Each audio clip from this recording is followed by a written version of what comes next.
Ya.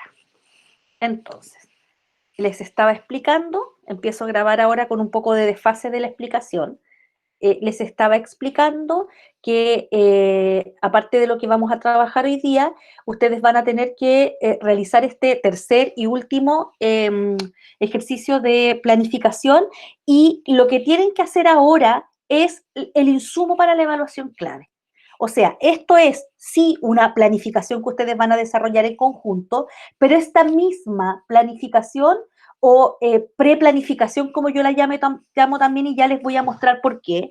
Esta es la que vamos a usar para la evaluación clave. O sea, en la evaluación clave no hay otro producto que no sea una planificación y que no sea esta, no hay lecturas adicionales que no sean estas que vamos a trabajar hoy día y que tienen que aportar ustedes también desde su mirada como didactas de la enseñanza de la lengua. Entonces, esta planificación en conjunto dice planificar una clase a partir de una situación dada. En esta vuelta yo les voy a dar las condiciones, les voy a dar el contexto y les voy a dar el OA y el curso. Y a partir de eso, ustedes tienen que ir llenando unas diapositivas que yo les voy a mostrar ya, que están subidas ya al aula. Entonces dice, planificar una clase a partir de una situación dada, empleando estrategias diversificadas e incorporando pautas de DUA. Fecha de entrega, martes 24 de noviembre. Se hace directo sobre el formato que yo les voy a dar. ¿Qué materiales les he dejado? Un PPT con instructivos, una cápsula que todavía no la subo, tengo que elaborarla, y un ejemplo de planificación diversificada, que este es el último que está arriba, y esto es el último producto de planificación. Entonces, ahí está lo que les comprometí acá arriba, ahí está el decreto 83, está el PPT que voy a usar hoy día, ya está subido, está el video de dónde emerge esto que conocemos como DUA o Diseño Universal de Aprendizajes, está el ejemplo propuesto para la planificación diversificada y están las instrucciones para el taller. Este taller se realiza en grupos con 4 integrantes, debiera decir ahí. El desarrollo se hace directamente en el archivo PPT que quedará disponible para que usted lo descargue. Ahí está el formato. Una vez que el taller se ha desarrollado, debe enviarlo indicando los apellidos de los integrantes en el nombre del archivo. La fecha de entrega es el 24 de noviembre. Y hasta aquí llegamos con el curso, porque si ustedes se fijan, la última pestaña que yo subí ya dice evaluación clave. Y entonces, lo que ustedes tienen que hacer es mirar este formato que yo les voy a mostrar inmediatamente.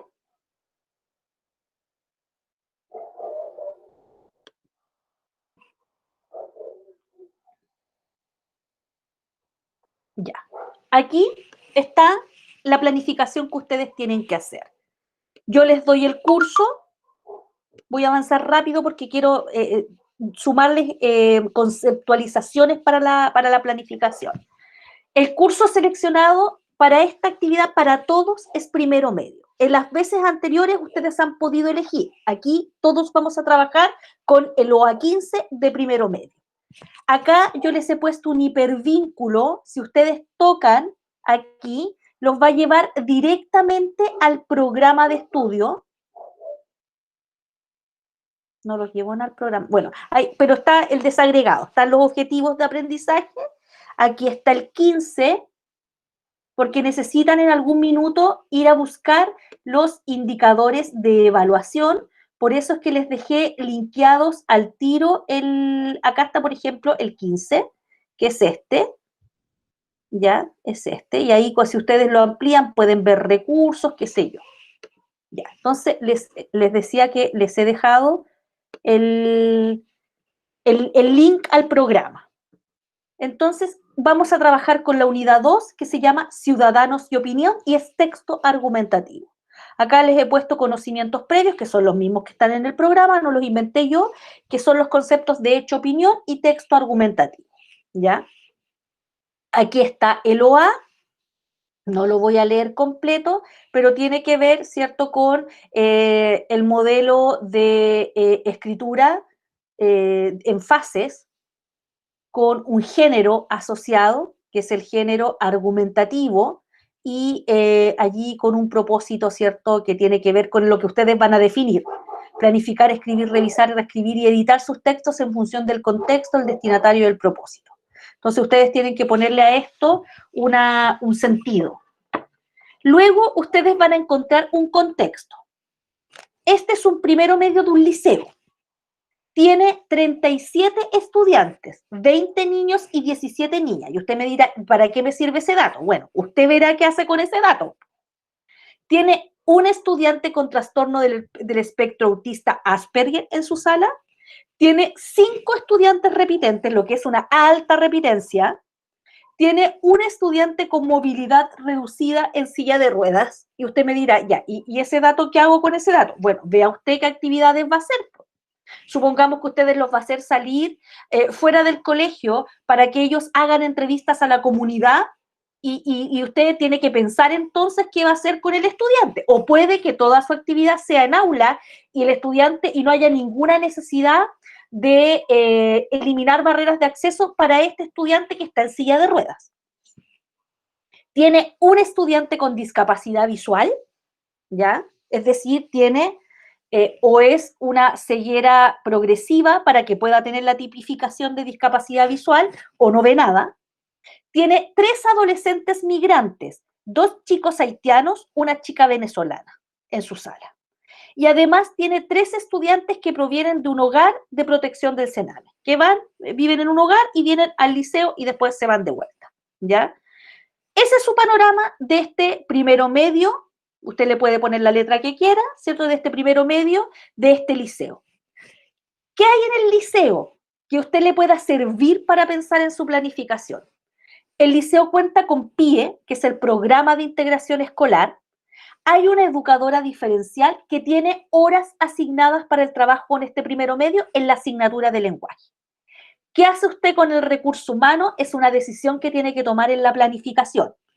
Le va a pedir que ella, ¿cierto?, haga un subgrupo, va a hacer codocencia con esta educadora, le va a pedir que ella se encargue de pensar en otras estrategias de acceso a la escritura, etc.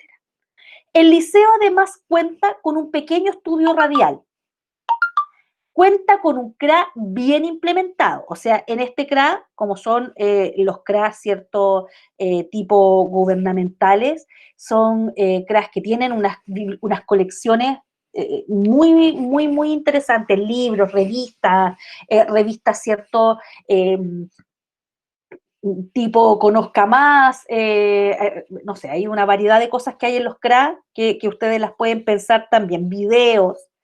El liceo ha venido trabajando con algunas organizaciones comunitarias a través de 2 talleres extracurriculares, el taller de periodismo y el taller de huerto. Vea usted si algo de esa información le sirve o de esas actividades extracurriculares le sirve para incorporarlo en su planificación. El liceo, no obstante todo lo que yo he señalado, tiene altos índices de desmotivación escolar según consta en el CIMSE de octavo básico. Y esto es una realidad porque el CIMSE hoy día mide, ¿cierto?, la naturaleza socioafectiva del proceso, del proceso educativo a través de una encuesta que le hacen a los estudiantes, donde miden varias cosas, motivación, hábitos de estudio, identificación del colegio, sentimiento de protección o de desprotección dentro del colegio, y eso se trabaja en los cursos que tienen SIMS. Entonces, este primero medio viene de un CIMSE, que es el último, ¿cierto?, de educación básica, que siempre toma lenguaje y matemáticas y alterna historia con ciencias naturales. Entonces, tienen además un alto índice de desmotivación escolar. Ese es el contexto. ¿Qué elementos toma usted del contexto o cómo puede leer el contexto? Va a depender de la decisión que ustedes como grupo, en este caso van a ser un departamento de lenguaje, tomen. ¿Ya? Y entonces, ¿qué tiene que hacer? Aquí viene la fase de planificación. Si ustedes se fijan nunca se van a encontrar con un formato de planificación, porque lo que vamos a hacer es funcionar como si esto fuera un departamento de lenguaje donde los profesores están tomando decisiones. En la primera parte usted describe la clase que van a hacer, con un inicio, con un desarrollo, con un cierre, con un esquema, y para eso tienen la posibilidad de usar dos láminas, dos de estas. Luego tienen que plantear la meta de la clase y los recursos. Para eso van a poder usar una lámina. Luego tienen los contenidos de la clase e indicadores de evaluación. Entonces aquí esto debiera aparecer como un formato de cuadro aquí. Eh, claro, porque lo tengo en modo presentación, no se ven los cuadros, pero aquí hay unos recuadros en blanco. Tienen que identificar el contenido conceptual y el procedimental de la misma manera que lo hicimos en la primera planificación. Luego tienen que identificar el contenido actitudinal, que se toma de las bases curriculares, y recoger al menos dos indicadores de evaluación. También lo hicieron en la primera planificación. Y es más, algunos yo siempre les fui poniendo comentarios como que sus indicadores de evaluación eran pocos para todo lo que usted hacía, o les puse alguno, usted está viendo escritura y no tiene ningún indicador para escritura, ¿cierto? Entonces, ir a buscarlos al programa directamente. Luego tienen que poner, y esta es la parte con la que vamos a trabajar hoy día. Aquí usted describe la clase, la piensa con un inicio, un desarrollo y un cierre. Luego la vuelve a pensar, pero aquí me dice qué ajustes va a hacer para la integración de todas y todos los alumnos del curso. ¿Ya? Por eso yo les he dejado un ejemplo. ¿Qué ajustes va a hacer? O sea, si yo estoy trabajando una determinada actividad, voy a permitir que la actividad se desarrolle, por ejemplo, de dos formas, tanto oral como escrita, para favorecer a aquellos alumnos, ¿cierto?, que tienen mayores posibilidades de demostrarle a usted lo que saben desde la oralidad que desde la escritura. O voy a hacer asignaciones de puntaje diferidas si les pido una tarea y la tarea consiste en que tiene que entregarle algo y tiene que exponer algo oralmente, voy a hacer un ajuste de acuerdo a las necesidades de los porcentajes que va a tener cada producto. O bien, ¿cierto? Voy a usar una estrategia de dejar carteles alfabetizadores en la sala de clases, pensando en decirle a los colegas que por favor no toquen los carteles en otra asignatura, y ahí voy a ir dejando el recorrido de todo lo que vamos a hacer en la unidad y que me sirve para esta clase. O voy a trabajar con carteles alfabetizadores o con rúbricas, ¿cierto? Muy sencillas, pegadas en el cuaderno de cada estudiante para que él vaya chequeando cuando está escribiendo que todo aquello que tiene, ¿cierto? Que tiene la rúbrica está presente en su texto. Aquí ustedes en el fondo responden a la pregunta, ¿cómo haces tú, profe, para que los 37 estudiantes tengan las mismas posibilidades de participar en tu clase? Y que es el desafío, porque hacerle clase a los 10, ¿cierto? A las 10 lumbreras que uno tiene, no requiere mucha ciencia. A los 10 que tienen el mayor capital cultural, no tiene mucha ciencia. El tema es cómo tú, ¿cierto? Haces justicia en tu sala, llegando a cada uno y cada una. Entonces ahí vuelven a pensar y dicen, ya, aquí, por ejemplo, en el inicio, vamos a utilizar estas estrategias.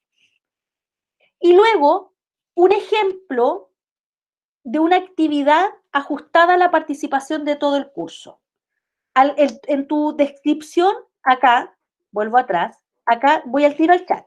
Acá tú dijiste que ibas a tener determinadas actividades, ¿ya? En tu inicio, en tu desarrollo y en tu cierre. Acá recoges una de esas actividades, acá, y nos muestras cómo esa actividad, ¿cierto?, se puede ajustar para que todos y todas participen. Dice, describa, muestre los materiales que empleará, etcétera. Y luego dice, identifique de cada principio del DUA, que es lo que vamos a ver hoy día, las pautas que aplicará para garantizar el acceso universal. 3 láminas como máximo. ¿Cómo se tiene que ver esto?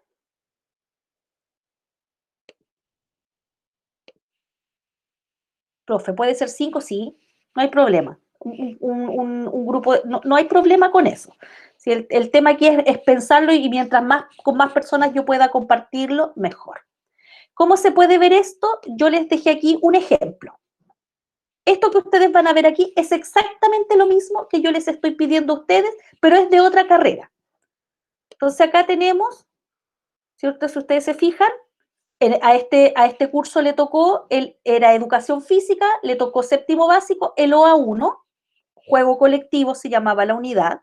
También tenían una situación que está pensada en que en el caso de ellos hay un terapeuta ocupacional. Si ustedes se fijan acá, el colegio cuenta con gimnasio techado, también está intencionado para que hayan insumos para los otros compañeros. Ya, vuelvo. Entonces, luego viene lo mismo que tienen que hacer ustedes, una descripción de la clase. Entonces, si ustedes se fijan, acá dice la fase inicial de la clase, corresponderá recordar lo visto y realizado, es una descripción, ¿ya? Aquí lo hizo, yo les di a ellos una lámina, en el caso de ustedes he dado 2 láminas. Luego está la meta de la clase, practicar habilidades motrices, qué sé yo. Luego están los contenidos, lo mismo que yo les acabo de mostrar, el contenido actitudinal. Aquí están los indicadores de evaluación y acá están la descripción. Entonces, ellos hablan de juegos modificados. Los chiquillos de educación física tienen súper instalado esto y hablan de juegos modificados y de la adaptación de los deportes. ¿Ya? Entonces, aquí ella habla de que no es el deporte propiamente tal, sino que el contexto es el que permite hacer ciertos ajustes y hace toda una revisión de su misma clase, pero ahora desde la lógica de cómo hace que todos participen. Entonces aquí, ¿cierto? Describe los ajustes. Entonces dice que ella tenía, por ejemplo, un alumno, decía con Guillain Barré, ustedes tienen 2 alumnos haitianos, tienen una barrera idiomática. Entonces, en el caso de ella, a ella le tocó en su situación que tenía un alumno con Guillain-Barré, que es una enfermedad, ¿cierto?, que afecta al sistema locomotor. Entonces, ella piensa en cómo va a trabajar con el alumno que tiene Guillain-Barré y cómo va a trabajar con los otros alumnos. Y aquí pone un ejemplo de una actividad ajustada para la participación de todo el curso. No lo vamos a leer completo y aquí pone los recursos o materiales. ¿Ya? Y aquí están las pautas del DUA. ¿Ya? Ahí está completa, desarrollada una planificación tal como la van a tener que hacer ustedes. Luego, yo tomo para la evaluación clave, esto se los adelanto, pero se los voy a explicar en detalle la próxima semana. Luego yo tomo su planificación y una vez que está revisada, ¿cierto? Yo le digo ya, para la evaluación clave, a cada equipo les toca defender y argumentar una fase de la planificación. Entonces yo les digo, por ejemplo, al grupo 1 les toca defender y explicar cómo, qué decisiones tomaron para el desarrollo de la clase. Cuando dice describa la clase. Y ahí ustedes tienen que explicarlo desde la teoría y la práctica. Ya se los voy a explicar después eso. Pero en el fondo toman su misma planificación y les toca argumentar una fase y decir por qué ustedes eligieron ese indicador de evaluación, qué información aporta ese indicador de evaluación. Supongamos que les toca argumentar la meta y los indicadores. A otros les toca argumentar las decisiones que tomaron para el ajuste de las actividades. A otros les toca mostrar no sé, los recursos que van a utilizar. A cada uno les va a tocar una parte distinta y tienen que hacer una breve argumentación. Estoy pensando en una cápsula, ¿cierto? Grabada, que ustedes puedan subir, donde explican cómo tomaron las decisiones y cómo pensaron el proceso en esa parte.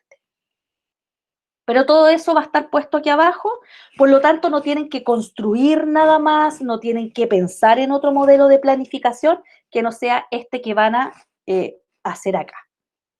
Ya, entonces partimos con la clase de hoy día. Voy así, correlá, porque estamos ya a puertas del cierre del semestre y ya. Voy a partir con la clase entonces y tengo aquí el horario súper cronometrado. Por lo tanto, me voy a ir saltando algunas cosas que están en el PPT y que van a estar en la cápsula que yo voy a hacer también después.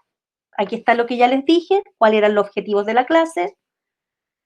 Aquí hay algunas declaraciones de lo que debiera ser una escuela inclusiva, y una escuela inclusiva, sacarnos de la cabeza que la inclusión tiene que ver solamente con el que tiene muletas, con el que no ve, con el que no oye, sino que la inclusión, ¿cierto?, pasa porque todos tengamos las mismas posibilidades de acceso a la escuela como institución escolar, y que sabemos que eso no pasa, y menos ahora en tiempos de pandemia. Pero está en nosotros también poder hacerlo dentro de nuestra sala de clase. Entonces, aquí hay una primera idea que está tomada del decreto 83, que es que todos y todas, en mayor o menor medida, enfrentamos barreras. Y que esas barreras nos dificultan el aprendizaje, nos dificultan la participación a distintos niveles del sistema educativo. Esas barreras son políticas, ¿cierto? Son culturales, tienen que ver con las prácticas, tienen que ver, ¿cierto?, con los accesos, y todo el tiempo, ¿cierto?, estamos lidiando contra el sistema cuando uno es estudiante, pero cuando es profe, ¿cierto?, pareciera que se le difuminan las barreras que existen en nuestra propia sala. Mire, las barreras pueden ser las características de los grupos sociales de referencia. Por ejemplo, el dominio léxico que es tan importante para nuestra asignatura, no solamente porque el dominio léxico, la conciencia léxica se cruza con la conciencia semántica, con la conciencia sintáctica, sino que está súper probado, y de esto hay mucha investigación, que a mayor acceso léxico, mayores probabilidades de tener éxito en las tareas de comprensión lectora. Entonces, cuando nuestro grupo social de referencia tiene o se maneja en un código estrecho en términos léxicos, ¿cierto? Ahí hay una barrera de acceso. Las creencias y valores, el que creamos los profesores que los alumnos de los liceos tienen menos expectativas profesionales que los alumnos de los colegios particulares, es también algo que imprima nuestra labor pedagógica. Yo lo conversé con ustedes al comienzo del semestre, me parece, cuando les decía esa cosa horrorosa que hemos escuchado de boca de los profesores diciendo, mire, hasta para barrer la calle se necesita cuarto medio, que yo me imagino que más de alguna vez ustedes escucharon un comentario de ese tipo cuando eran estudiantes. Implica, ¿cierto?, una expectativa que yo tengo de los estudiantes, que los estudiantes tienen que sortear para tener éxito con un profe. Este profe cree que nosotros no vamos a llegar a ninguna parte. Fíjate lo que eso significa. El medio cultural de procedencia, sabemos que ser un niño, un adolescente que viene de glorias navales, no es lo mismo que un estudiante que vive en Agua Santa. Y hay allí una serie de barreras que tiene que sortear el estudiante que viene de glorias navales, que viene de la toma, ¿cierto?, de la toma Felipe Camiroaga, ahí arriba, ¿cierto?, en Forestal Alto, que viene del puerto, que es hijo de madre soltera, que vive con los abuelos, que tiene dos apellidos, los dos apellidos de la madre, pero también la forma en que nos enseñan. O sea, no todo proviene del medio, sino también la forma en que nos enseñan. Es una barrera de acceso. Ese profesor que nos vuelve a explicar, ese profesor que lo hace todo desde la oralidad, ese profesor que no ignora las preguntas de sus estudiantes, es un profesor que pone él mismo las barreras de acceso. Y esas barreras están en las actitudes, están en los conocimientos, son barreras comunicacionales. Piensen lo que les pasa a los chiquillos inmigrantes, no solo a los niños. Yo he estado en muchos colegios en supervisión de práctica donde hay niños de primero básico que son, la otra vez me tocó ver un chiquitito haitiano que se paseaba por la sala porque evidentemente, ¿cierto?, no había de parte de la profesora ningún asomo de interés por generar algún tipo de interacción de él con el proceso lectoescritor, que era en lo que estaban. Y entonces él deambulaba por la sala y los compañeros se reían porque además era chistoso, ¿cierto? Él hacía cosas que a sus compañeros los hacían reír. La barrera en las prácticas, etcétera. Todos los fenómenos sociales y culturales que ocurren en el actuar pedagógico y no dan cuenta y no permiten oportunidades para la diversidad. ¿Ya? Y cuando entendemos diversidad, ustedes sí, se imaginan LGBTI, pero no es solo eso, no es solo eso, es de dónde vienes, cómo te vistes, cómo te peinas, cómo son tus uñas, cómo aprendes, repetiste o no repetiste, todas aquellas cosas que impiden el acceso justo e igualitario al aula. Entonces el profesor dice, no, mira, a este le va súper bien y yo a este le tengo fe porque la mamá es ordenadita y está siempre presente en todos los procesos. Claro, hay un contexto que es innegable, pero ciframos entonces muchas veces en los estudiantes cosas que están en nuestros marcos regulatorios cerebrales. Acá está el decreto 83, que es este marco legal que valida metodologías para el desarrollo de procesos cognitivos. Lo que va a hacer esto, lo voy a mencionar en 2 segundos. Lo que hace el decreto 83 es complementar que es el decreto 170, que es el que fija las normas para determinar quiénes van a ser los estudiantes con necesidades educativas especiales y cuáles van a ser estas. Y esta es una nomenclatura que ustedes van a escuchar todo el tiempo cuando lleguen al sistema escolar, que hay tipos de NE, unas que son permanentes, otras se llaman transitorias, que cada una de ellas las diagnostica un tipo de profesional específico, no el profe, ¿ya? Sino que el neurólogo, un psiquiatra, un psicólogo, y que el diagnóstico se traduce en una subvención escolar adicional. Por cada niño que tiene una escuela integrado a un programa, un PIE, un programa de integración escolar, recibe 3 veces la subvención normal de un niño que no tiene ningún diagnóstico. Y eso significa que tienes 3 veces una cantidad de dinero que te va a permitir contratar los equipos de apoyo, fonoaudiólogos, educadores diferenciales, psicopedagogos, terapeutas ocupacionales, traductores de señas, de lengua de señas, para los chicos que son no videntes, no, que son sordos, ¿cierto? Que tienen discapacidad auditiva, etcétera, ¿ya? Y entonces, esto en el año 2009 se inicia la tipificación de las necesidades educativas que pueden presentar los estudiantes en el aula. Pero el año 2015, el ministerio, ¿cierto?, elabora este decreto, o un decreto es en el fondo, ¿cierto?, un documento que tiene marco jurídico y que señala que efectivamente, más allá de los 8 alumnos que en un aula pueden haber con necesidades educativas especiales, ¿ya?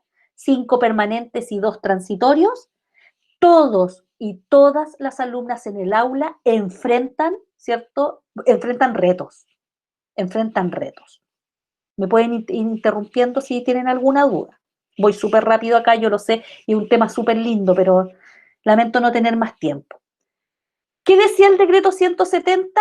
Que había necesidades educativas que eran permanentes, es decir, estas son per sécula en la vida del individuo. Por ejemplo, el trastorno por déficit atencional, que si ustedes se fijan tiene una H aquí que implica hiperactividad, que es el niño que biológicamente tiene problemas para mantener la atención en una tarea, y que además esa inatención a la tarea se asocia con una hiperactividad, que son estos espasmos del cuerpo que le piden al niño correr, moverse, saltar, está todo el rato así moviendo la pierna, qué sé yo, y además eso se suma a su incapacidad de concentrarse. Eso es una necesidad educativa permanente. De hecho, nuestra sociedad está llena de personas, adultos, que tienen TDA, que no logran mantenerse en un trabajo, que no logran mantener una relación amorosa, ¿ya? No logran mantener una relación amorosa, que tienen inestabilidad emocional, porque no han sido tratados. la discapacidad visual, la discapacidad auditiva, la disfasia, ¿cierto? Que es la pérdida del habla, y la discapacidad mental y los retos múltiples. Niños, por ejemplo, la sordoceguera, ¿ya? La sordoceguera, que es una discapacidad múltiple. Y como transitorias están las dificultades de aprendizaje, los trastornos específicos del lenguaje, los trastornos específicos del aprendizaje y la inteligencia limítrofe, que es un tema súper interesante, pero no lo vamos a poder ver hoy día, ¿ya? Estas, según, según lo que se propone en el decreto 170, con apoyo de especialistas se superan. Estas requieren apoyos permanentes de especialistas. Entonces, ¿qué nos dice el decreto 83? Que para que los profesores podamos generar, ¿cierto?, justicia en el acceso a nuestra clase, tenemos una herramienta que es el currículum. Y el currículum es común. Los niños de Visviri a Villa Las Estrellas, que es donde está la primera y la última escuela de Chile, Visviri ahí en el límite con Bolivia, y Villa Las Estrellas en la Antártida, donde hay escuelas, tienen el mismo currículum escolar. Por lo tanto, lo que dice el ministerio es que el currículum es el dispositivo central sobre el cual los profesores podemos generar un aparato estratégico para que los alumnos puedan acceder a él. Entonces, este currículum común acoge a todos los estudiantes, reconoce y valora las diferencias, elimina y disminuye barreras y responde a necesidades de aprendizaje y desarrollo. Pero esto no lo hace el currículum per se. El currículum es una herramienta flexible y común sobre la cual opera el profe en eso que estaba bien, en unas diapositivas bien atrás, que era el concepto de el nivel microcurricular, que es el profe en el aula, ¿ya? Y aquí hay una definición que dice: una educación de calidad responde a la diversidad, requiere estructurar situaciones de enseñanza y aprendizaje variadas, flexibles, que permitan al máximo número de estudiantes el mayor grado posible o en mayor grado posible acceder al currículum, ¿ya? Aquí hay otros elementos del decreto 83. Y entonces, el diseño curricular, que es lo que hemos estado haciendo y que es lo que van a hacer ustedes en este último ejercicio, este diseño curricular tiene que ser suficientemente flexible y pensado en estrategias para el aprendizaje de todos y todas. Por lo tanto, para que yo pueda seleccionar estas estrategias, hay 4 preguntas claves. ¿Qué enseño? ¿Cómo lo enseño? ¿Qué, cuándo y cómo evalúo? ¿Y cuándo enseñamos? ¿Cuándo enseñamos un determinado contenido? ¿Qué enseñamos de ese contenido? ¿Cómo lo vamos a hacer y cómo lo vamos a evaluar?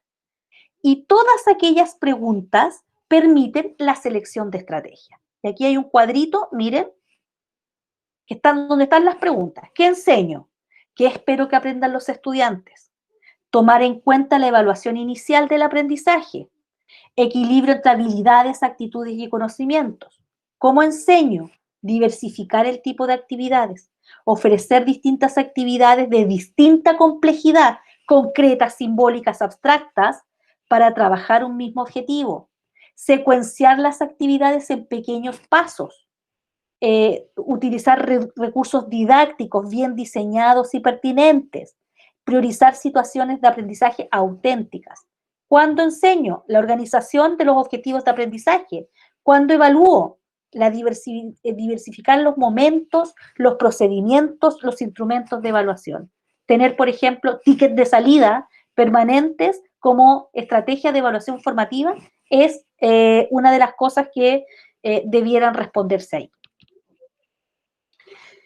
Y me voy a saltar. Y el decreto 83, miren, bueno, se los voy a mostrar porque esto es muy interesante. Esto no está en el decreto 83, pero yo siempre lo enseño a mis estudiantes. Esto es el cono del aprendizaje. Se ve bien feo aquí, pero esto está en cualquier lado que usted lo ponga en internet.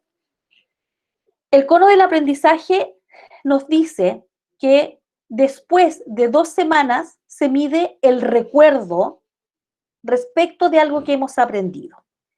Y miren ustedes, qué es lo que yo estoy haciendo, porque en este momento mi circunstancia es avanzar desde la oralidad. Después de 2 semanas, recordamos el 10% de lo que leemos, porque es una actividad puramente verbal. El 20% de lo que oímos, el 30% de lo que vemos. Y si nosotros pasáramos hacia abajo, cuando miramos una película, vamos a una exhibición, vemos una demostración, vemos algo hecho en la realidad, por ejemplo, nos toca escribir un texto argumentativo, hacemos un afiche publicitario de naturaleza, una propaganda, ¿cierto?, de naturaleza argumentativa, el nivel de recuerdo se dispara. Y cuando participamos en un debate, tenemos una conversación, estamos en un foro con nuestros estudiantes, el 70% de lo que decimos pasa a ser recuerdo. ¿Ya? Entonces, también pensar en que estratégicamente, cuando yo hago todas mis clases desde la oralidad y me paro al lado del pizarrón y les dicto y les dicto y les dicto a los estudiantes, eso tiene una muy baja recordación.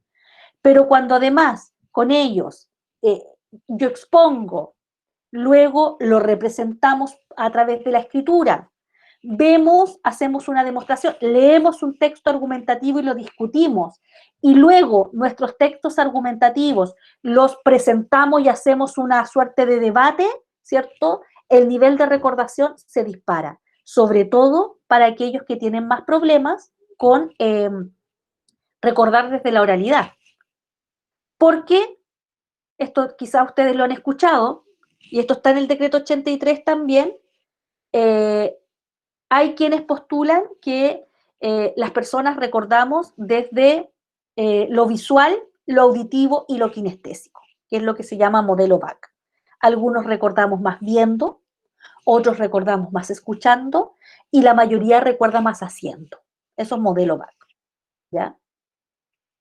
Y por último, ¿cierto?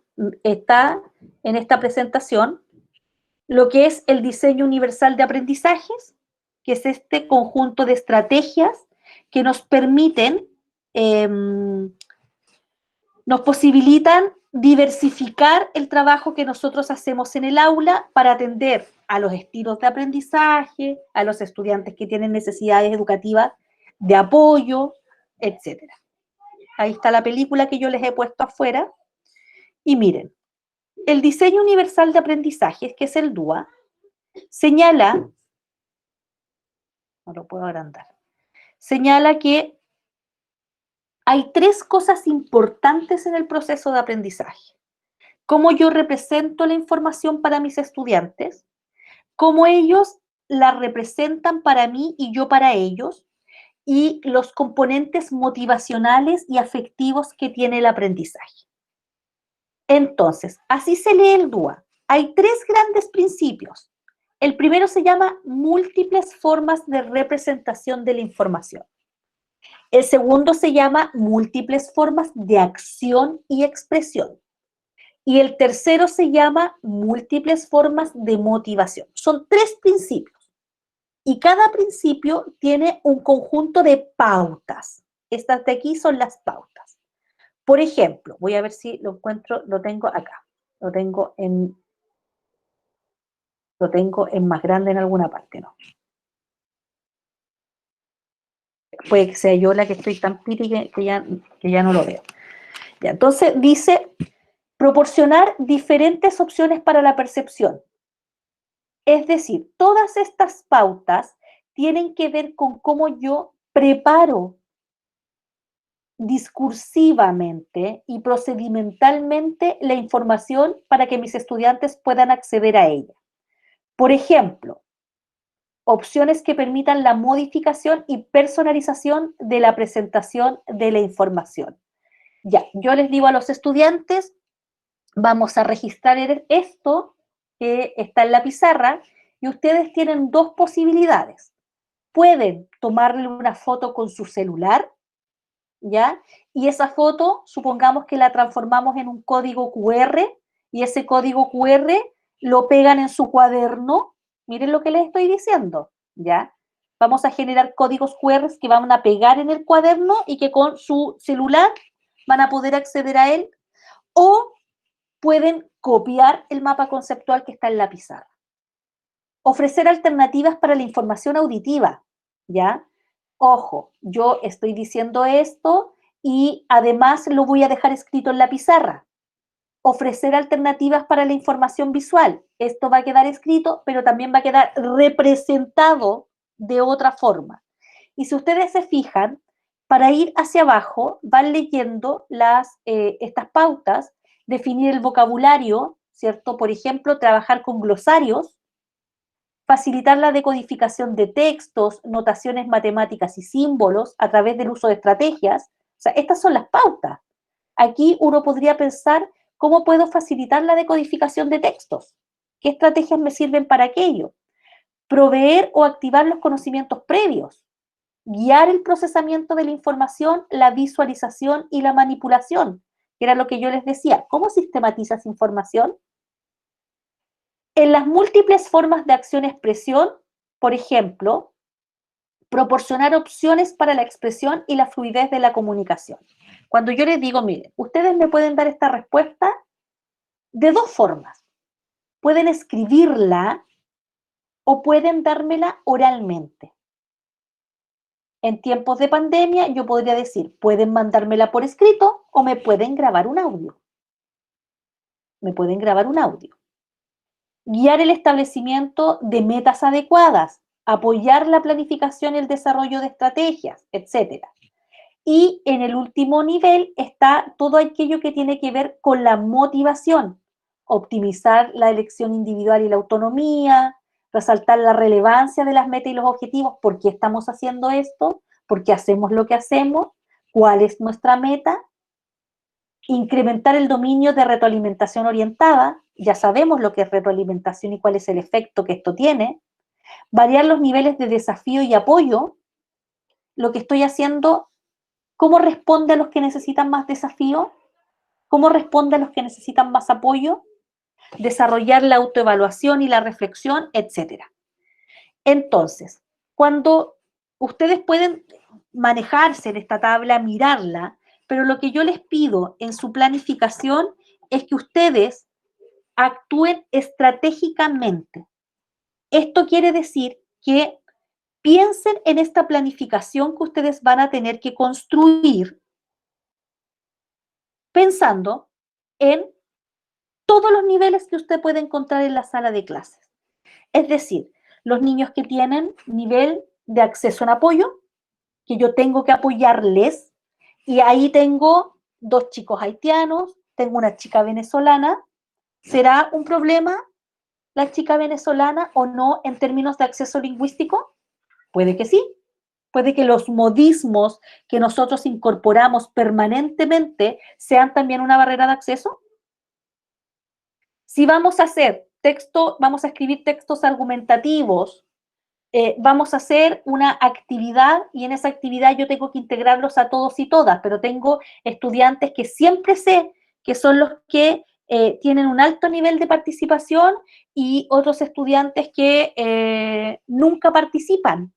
¿Cómo me las voy a arreglar para que todos participen en un debate? Distribuiré roles así, voy a tener equipos donde haya dos que van a la ponencia, van a la discusión, dos que arman los textos, uno que está, ¿cierto? No sé, controlando los tiempos, etcétera.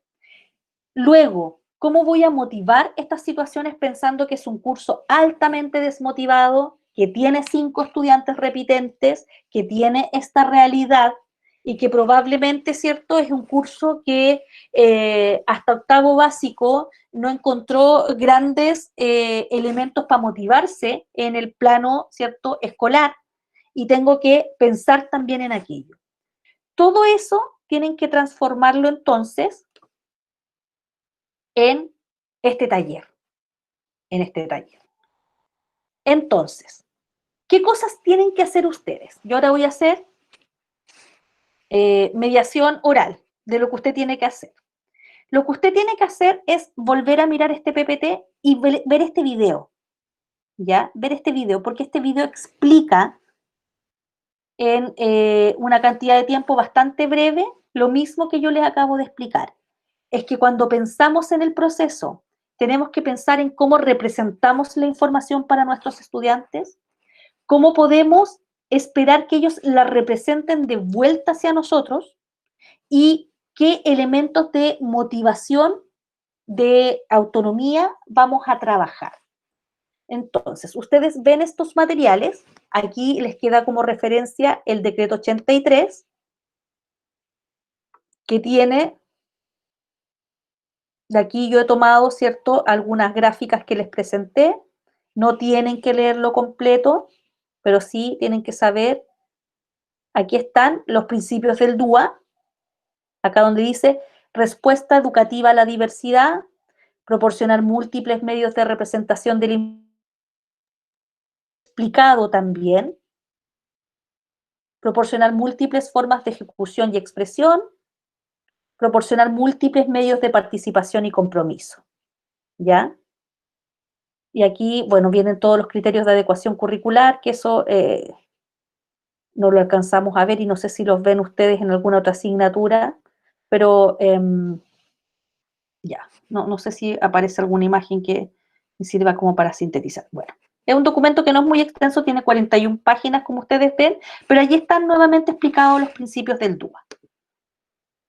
Luego bajan la propuesta, el ejemplo de planificación diversificada y vean este que yo les dejé, o sea, este ejemplo. Vean el ejemplo y luego piensen, tiren ideas.